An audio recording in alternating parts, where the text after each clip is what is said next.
Guys, welcome back to ITA. Today I'm going to be bringing you a quick product overview and kind of giving you my first initial impressions on the product. And I have to say I am very impressed and very pleased with the product. As you can see, it is the TangoDown IO cover for the Aimpoint T1, H1, and R1 Micro Dot Optics. This one, of course, as you can see, is in FDE. They also come in OD green, black, and foliage.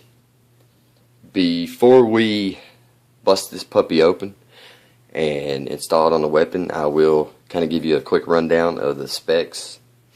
It is made from durable thermoplastic polyurethane, chosen for its durability and resistance to oil, fuel, solvents, temperature, abrasions, tears, cuts, and UV exposure. The material is also receptive to most spray paints, water dip coatings for further camouflage and marking of less lethal equipment. It is designed for one-handed operation, and of course its primary purpose is to add flip caps to the Micro Dot Optics, and as an added bonus you get a rubber bump cover to protect the actual housing of the optic. For the longest time there had been a void in the market for a product that added flip caps to the T1.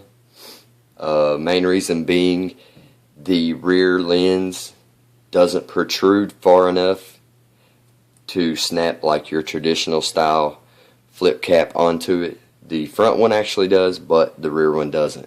So you had companies like GG&G that had a mount that had flip caps integrated.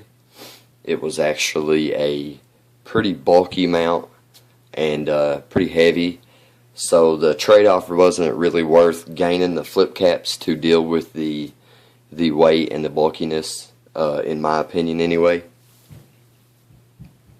So let's see if we can't get this weapon set up to where we can install this bad boy. We will pop it open real quick. Got your little paper here. Get rid of this plastic. And as you can see, you have the TangoDown logo with the 3 little bullet holes in the T, which is nice. When you snap the caps together, you have a pretty noticeable click. As you can see, the bottom is open for easy installation. You do not have to remove the optic from the mount that you are running, nor do you have to remove the mount and optic from the weapon. You just slip it on and you're good to go. You also have cutouts for your windage and elevation knobs and your brightness setting knob. And one of the other cool features is the little witness mark to see what brightness setting you're running. I already have mine witness marked with some red paint, so I'll probably hit this little mark with some red paint to make it match up. As you can see, the rear cap snaps onto the housing itself, onto the cover itself. The front one will snap onto the actual lens of this T1. I think that's about it, guys. Let's see if we can set it up and install it without any catastrophic failures happening on camera, because they usually do. Alright, we got it set up. Now let's see if we can get using my S3 to video this. Excuse me, so just bear with me. Alright, so what you want to do is I go ahead and unsnap the caps and kind of get the front started, and of course drop it on the table, kind of get the front started and work over all your knobs. Alright, so you want to make sure this little piece is clearing the battery cover knob and you want to try to work this rear piece excuse me, down over the rear lens.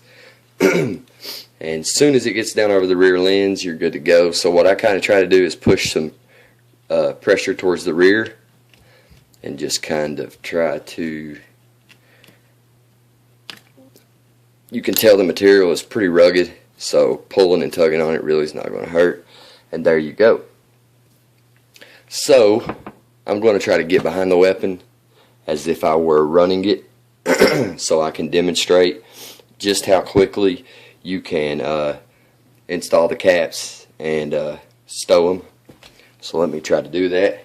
Stay in frame. Alright, so when you install them, I kind of try to start the backs, or actually the left side, okay, and then just work them towards the ejection port side of the weapon. If you were left-handed, you would be doing it this way, flipping them,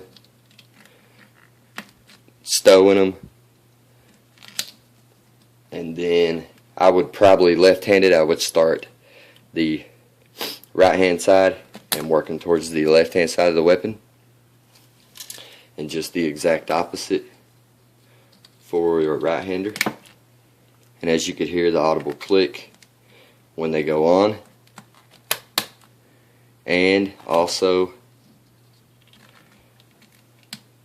when they snap in to each other. So yeah guys, just an awesome product. I recently took a class a couple weeks ago, and right in the middle of the class it started piss pouring the rain, and I mean absolutely piss pouring the rain. When the instructor would call you up on the line, you would mount your weapon to your shoulder and you just really could not even see the target through the optic because of the lenses just soaked with water. And if I would have had this product, I would have been saved, because as soon as it started raining, I could have snapped the caps on, and then when it was my turn to get up on the line, I could have flipped them off, stowed them, and been good to go with dry lenses. Fortunately, unfortunately, I didn't have it, so made it through the class anyway, but it would have really been nice to have. So any of you guys out there with a Aimpoint T1, H1, or R1, I would really be looking into the IO cover for the money. I mean, it's just an amazing product. One of my favorites of all time, I believe. I was recently talking to Musty Yeti's Tactical HQ. And if you don't know who he is, check him out. He's got a very well-rounded channel. Just awesome products, awesome weapons, and just a down-to-earth dude. Really cool. So yeah, check him out and sub to him.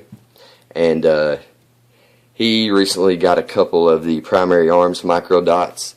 Not the model with the extended kill flash that sticks out, but it's actually almost a 1-to-1 scale of the Aimpoint Micro Dots. The actual outside diameter is almost exactly the same, except for your windage and elevation knobs stick up a little taller, which when it comes to installing the IO cover would not matter because you could remove them. But I was telling him that I absolutely think that the IO cover would fit the PA Micro Dot. If any of you guys have tried it, please let me and him know how it worked out. And I mean, for the money, $25-30, if it did work out, you would be set. If it didn't, you could throw it back in the pack, put it on the used market, and get your money right back, I'm sure. But like I said, the gain would be awesome if it did fit. So yeah, I hope he ends up trying it. Like I said, if any of you guys have, let us know. But I really think it would fit. So yeah guys, that's been the Aimpoint T1 IO cover, or H1, R1. Give you a little shot from this side. I also did notice, this is pretty cool, you can take these tabs, excuse me guys, and you can spread them apart, and it will make the cap set lower in your field of view, or you can you can push them closer together and it will actually raise them up to set higher in your field of view. I kind of hard to do the way I'm setting, but I kind of prefer them to set a little low so I can kind of look over top of them. But I was initially worried about these little tabs, you know, breaking or something, but as you can see, they're pretty stout, and you can see just a little bit of movement in the cover itself. But I think a day being out on the range and the weapon laying on the deck and the sun beaming down, I think it will draw up and tighten up a little bit, which is no big deal at all, just a little bit of play, but you got to have that to be able to install it. But yeah guys, that's been the IO cover for the Aimpoint Micro Dots and hopefully the Primary Arms Micro Dot. Thanks for watching. Please rate, sub, and comment. They're greatly appreciated and they help us to keep making videos. And as always, we will catch you on the next one.